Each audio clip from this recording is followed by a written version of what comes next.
that it is too late. And at home, Larry continued to practice her stealth skill and had already improved her skill quite well. She happily said that at this rate, she could become the best in this skill.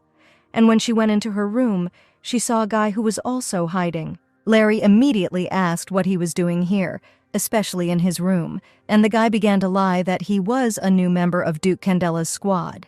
The guy continued to lie that he was just lost because he had only recently been to the estate, and Larry thought that she was seeing this guy for the first time. However, Larry decided to play along with him and asked why he used the stealth skill then, and the guy replied that the Duke's shadow squad always acts secretly, even inside the mansion. Before leaving, he said that although he was still a beginner, he could boast that his skills were quite good, and noted that her skills were also good. He once again apologized for his rudeness, and said that this would not happen again, and quickly ran away. Larry also said goodbye to him, but then went up to Hallstein and said that it seemed like there was a rat in their house. She was no longer such a naive fool. When Asher found out all the details of the incident, he immediately ran to Larry and hugged her. He apologized for making a mistake. Although he knew that the Candel Duchy had many enemies and that she could be in danger at any time, he let his guard down too much. Asher was really worried. So much so that he was even trembling. He continued to apologize for putting her in danger. Larry told him she was fine, but Asher was still worried and kept apologizing. His worries were pleasant to Larry. She told him that she was fine, so he should not worry anymore and not blame himself. Then she kissed him. Then she quickly crawled out of his arms and said that she would now go to bed because she had an appointment for tomorrow. After Larry left, Asher returned to his staff and told Melissa that he had handed her rookie training. Melissa replied that she had no forgiveness, and she agreed to any punishment. Asher asked what she thought she would receive if Larry got hurt, and then Melissa again apologized to Asher. The offense was quite serious, and thinking Asher had the right to punish them for their ignorance. Then Asher turned to Gerard and asked if he had found anything about the attacker's deposit. Gerard said that he went into hiding, and it seems that the other recruits associated with him left earlier. They do not yet know their purpose for infiltrating the estate. But it is definitely clear that this was a secret entry, because all their personal information turned out to be false. Then Asher said that he was giving them a week to search. After that, a tense atmosphere hung in the estate. She barely hid her notebook and things for the trip. Asher didn't leave Larry's side for several weeks, and this is literally, he held her and asked her not to leave. Let's go back to the present, where Sharia asked to find a time for her to meet with Asher. This way they can strengthen their friendship. Lady Juana tried to stop Sharia, but she ignored her remark and continued to ask Larry. The princess told Sharia to refrain from making unreasonable demands, and when her fake cuteness didn't work, she showed her real self and shouted why she couldn't have lunch with her friend. Larry replied that it was not difficult for her at all, and Sharia was already ready to celebrate her victory. But then our strong Larry told her that she simply did not want to do this. Sharia was unhappy and asked why she was turning her down, and Larry happily replied that her Asher can be very shy. The little hypocrite didn't like this. She was angry and thought that how dare this commoner repay her for her kindness like that, and that with a status as low as hers, she shouldn't even be sitting at this table. She thought that she only treated her kindly because Her Highness brought her here, and Sharia couldn't believe that now she dared to make excuses for Escher. Sharia was angry that such an insignificant commoner was with such an ideal man. She did not know two things: about the Escher curse, from which she herself would have run away, and that Larry is the only daughter of a duke, and therefore a princess. In her thoughts, she insulted Larry more than once, and said that there was no way he would marry such a commoner. Then she looked at Elizabeth in the hope that she would say something to this commoner. Larry thought that her thoughts were too obvious, so she stood up and said that she did not feel well and would leave first. She apologized for ruining the mood of the tea party and said that they would see each other next time, and Eliza ran after her.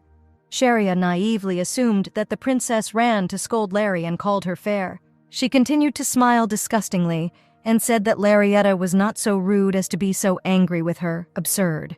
And Larry had already reached the gate, thinking that she knew that this would happen, that Sharia would be in love with Asher at first sight. Until now, she had made concessions to them. She had done everything that was asked of her. Even when they made ridiculous demands on her, she had behaved maturely and satisfied them. So why did they continue to ask so greedily for more and more? Why did they continue to do this, although she had practically nothing left? Larry was angry that these greedy people wanted to take away the only thing Larry had left. This is the first time she has had friends, so she doesn't know how to behave in such situations. She already blamed herself for greedily wanting to make friends before her death. Larry thought that she had become too greedy because she was about to die, and then the princess, who was already out of breath, ran up to her. Eliza quickly approached her and apologized, saying that Sharia behaved rudely and she could not prevent it, and for all the inconvenience caused, she wanted to apologize. She apologized again, saying that she was very sorry. Larry began to worry and asked her to raise her head. She is a princess, but she is always ready to apologize even for others. Eliza said that she was the one who brought Sharia because she could not leave her alone when she could not fit into secular society. It was also difficult for Juana to fit into such an environment due to her hot temper. Eliza thought that since she could be happy with them, regardless of the opinions of others, then it would help Sharia too. She did not realize that if the people were different, the results would be different. She promised that she would definitely talk privately with Sharia. The princess said that her heart aches when she sees her close friends suffer, so if this happens again, she would like her to honestly say how she feels. Larry hugged her friend, thanked her for personally going to get her. She told her that she wasn't suffering, so she didn't have to worry. They wished her to be careful on the way back, and the princess told Larry that she did not need to worry. For some reason, Doha was here, who was jealous again because he thought that she was with this guy again. Doha thought if he had met Larry before this guy, or Duke Candle, he would have had a chance. He thought that he was simply crazy. He came ahead of the appointed time because he wanted to meet her. Because of her, his mood falls and rises dozens of times a day, and he does not know what he really wants from her. He walked past the princess with the stealth skill, but she noticed him and said that he had come early. Larry was also able to notice Doha and was very happy. Doha only now realized that this was not a guy, but a princess. Doha turned to Larry as she said that not long ago she recognized a high level of stealth. She was glad that it became easier for her to distinguish it. And then Doha praised her for her skills, which had increased greatly. He thought that she would soon notice the shadow knight that was following her. And Larry said that her friend recently recommended her a good place with delicious desserts. She remembered that Doha liked sweets and said that they could go there. Doha thought that she didn't want to run away from her feelings anymore. No matter how much he denies his feelings, in the end he finds his place only next to her. And in the evening, Larry came to Asher's room and said that this time would be the last. And finally, the cleansing would be over. The curse that had tormented him all his life seemed like something he would never get rid of. From this horror that haunted him all his life, from the loneliness that was next to him all this time. Now Asher can only be happy, now that he will finally get rid of the curse. Asher thought that Larry had changed his whole life, or rather given him a new one, and then he pulled her towards him and kissed her. After they got to it, Larry was exhausted, and Asher was worried about her. Larry ordered him to come to her. Asher picked Larry up, and she said that she told him more than once that seduction during the cleanse was prohibited. And Asher added that then kissing would be prohibited. Larry replied that he should be careful in future because she is a terrible woman. It was already morning, and Larry asked, since he was now completely cleared, how about going on a trip together? It could be on the river or mine, any place will do. The main thing is that they will go together. Asher thought that he had never thought about this before. Traveling with Larry, he really liked the idea and said he was glad Larry suggested it. Asher said that among the territory of the duchy, there is a place near the sea and water from hot springs. Larry was delighted and said that it was almost summer, so they should go there as soon as possible. Poor Gerard couldn't find anything this week. He thought that if he couldn't find anything, he would be fired from his job and severely punished. But then Melissa said that she had found something. Gerard even wanted to kiss her to celebrate. She put the documents on the table, and if you don't order them with special gloves, the magic will dissipate. It is clear that someone had already touched the document and intentionally copied it. They knew about this document and came here purposefully to get it. Because these documents can really put an end to everything. This is a document on trade with the Danube Kingdom. The Duke of Illington definitely did this. He wants to force him to participate in this war. Considering that they didn't leave any traces, it's likely that the Blanchet family mages were involved. Asher got angry and slammed the table. Then asked Melissa what she thought they would do with the document. She suggested that at the next meeting the dukes would use these documents as evidence of his connection with the Danube Kingdom. Because of this, he could be accused of treason. And as proof of his innocence, he will have to take part in the war. Perhaps everything would be different if he had the support of the nobles on his side. Escher was angry. He did not want to live, which is why he did not see the point in communicating with the nobles and participating in political life. This was his mistake. He thought it was possible even if he went to war and if he could time it right. He will be able to go on a trip with Larry, and Larry will wait for him until now. Asher recalled how Larry came running to him. He was sure that, as always, Larry would greet him. And now we are shown how Larry went through her lesson. She said that she thought she could do it better, but she felt something strange. Doha said that he would help her, but he himself is trying so hard so that she does not notice how embarrassed he is. He took her hand and showed her how to use his skill correctly. Doha told himself that it was not him that Larry loved, but he did not want to move away from her, and in the future, when he was left alone, he would reflect on his feelings. Larry thanked him, then showed him how she uses her abilities. Doha asked where she was going to go on a trip, because she said that she would go there alone. Then he sat down on the ground. Larry didn't remember telling him about her plans, but decided that it didn't matter, because it would still happen after breaking up with Asher. She also sat down next to him and said that she really didn't tell him. Doha asked why she was traveling alone. Doha thought that even if the Duke was busy, he would certainly have time for Larry, even though traveling alone was quite dangerous. Therefore, Doha asked if perhaps she had some circumstances that were difficult to talk about. He decided to tease her by asking if she really wanted to leave after breaking up with the Duke. Doha thought that this was a stupid question, because the two were inseparable. But after asking Larry, she silently smiled back at him, and he realized that she was really going to break up with him. Larry thought that Doha was her benefactor, her friend. He was the one who constantly treated her. He helped her a lot in her personal life. Doha also agreed to teach her. He is her true friend, Larry thought, so she decided to share with him.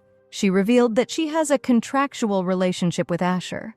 A relationship that is contractually only for 3 months. Doha was very surprised when he heard that they signed the contract without love feelings, and Larry said that when they first met, she was the one who suggested a contractual relationship. Larry continued to tell him the details, and Doha thought that he could not understand it, because the Duke did not look like a man who would agree to a contract relationship. Since Larry cleared his curse, his feelings for her can hardly be called just love. These feelings express something more. Larry asked him to keep it a secret. She didn't want strange rumors to start spreading. Doha thought that maybe in the distant future, his feelings locked deep within himself would reach Larry, and at the Duke's estate, her father said that he had read the report and couldn't believe that she was still clinging to this Duke Candela. The Duke says that she has become too cocky, and we are shown that strange guy who was in Larry's room. He thought that since she had renounced the family, they would not be able to benefit from this marriage. Therefore, their strongest magician should not just go to the Duke. He deliberately cultivated naivety in her and did not allow her to develop, so that she could not betray him like that. The pathetic bastard. The Duke said that Rayon, even in his convulsions, screams her name. He believed that she broke their whole family, her brother, and now wants to live happily ever after. He ordered that guy to return her or kill her. His little dog must not bite him on the neck. Meanwhile, Larry came to see her friend Genevieve, who was worried that she had lost a lot of weight. In fact, Larry was tired due to intense training and did not even have the strength to walk, but she said that she was fine. Larry said that she came here for the same brooch that she bought earlier because it was already broken. It turned out Asher wore it every day, that's why it broke. He looked so sad. Genevieve said that she had something suitable. She bought more in the hope that it would soon become popular. These jewelry are made so that instead of photographs, they can store jewelry in them that symbolize each other. Madame Sherbe opened the locket, and Larry saw that the gem resembled the color of Escher's eyes. Then Larry immediately said that she would buy it. She received enough money from Doha, and Genevieve offered her a friendly discount, but Larry politely refused. Larry hoped that this locket would remind him of her from time to time, even after she died. She bought this medallion and left the boutique, and she was immediately robbed. Larry wondered if she really looked like an easy victim. Then Larry ran after him. But unfortunately, she had little mana left. She couldn't help with magic, and it was difficult to run. The robber ran into the alley and Gerard came out. who had Larry's gift. He handed it to Larry and apologized that he could not take her bag, since his accomplice took it. Larry thought that there was a notepad in her bag. Fortunately, it did not contain particularly important information. Then Larry asked Gerard what he was doing here. She said that this was the first time she had seen him outside of work. Gerard lied that he had a day off, so he decided to go for a walk. But Larry is no longer so easy to deceive. She apologized for taking away his precious time. Then Larry got into the carriage and realized that he had been watching her all this time. This must be Asher's order, Larry thought. She wondered for what purpose Escher assigned Gerard to her. Did he really not trust her? Was he afraid that she would reveal the secrets of the Candela Duchy? Does he think she will spread the word about the curse? Or maybe he was just keeping Larry safe? Larry decided that she couldn't be sure of anything until she personally asked Asher everything. Let's go back to the meeting where they shouted that despite the fact that he was secretly in touch with the Danube Kingdom, he did not want to participate in the war. This could be considered treason. And if he wants to prove his innocence, let him show it in action. The vile old men framed Escher so that they themselves would not go to war. The Duke said that this incident cannot be refuted with just a few pieces of paper. It is not even serious like that.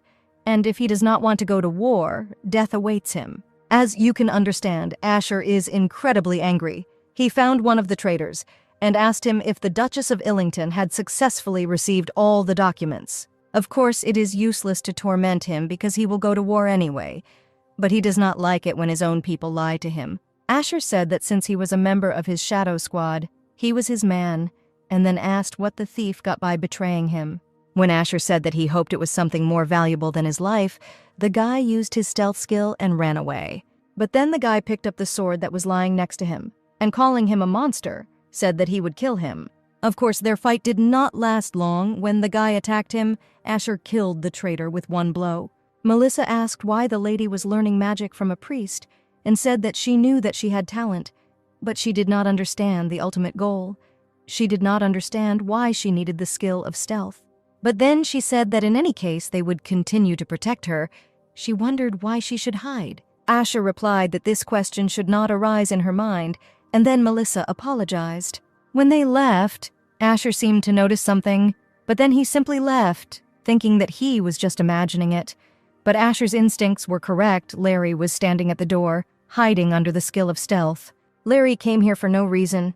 She came here secretly because she didn't want to distract Asher from his business. She remembered Asher saying that he didn't like it when his own people lied to him. She thought that even though she had never lied to him, and she often saw such things in Blanchette, and unfortunately, she even got used to them, the reason for the surveillance of her was indeed the escort.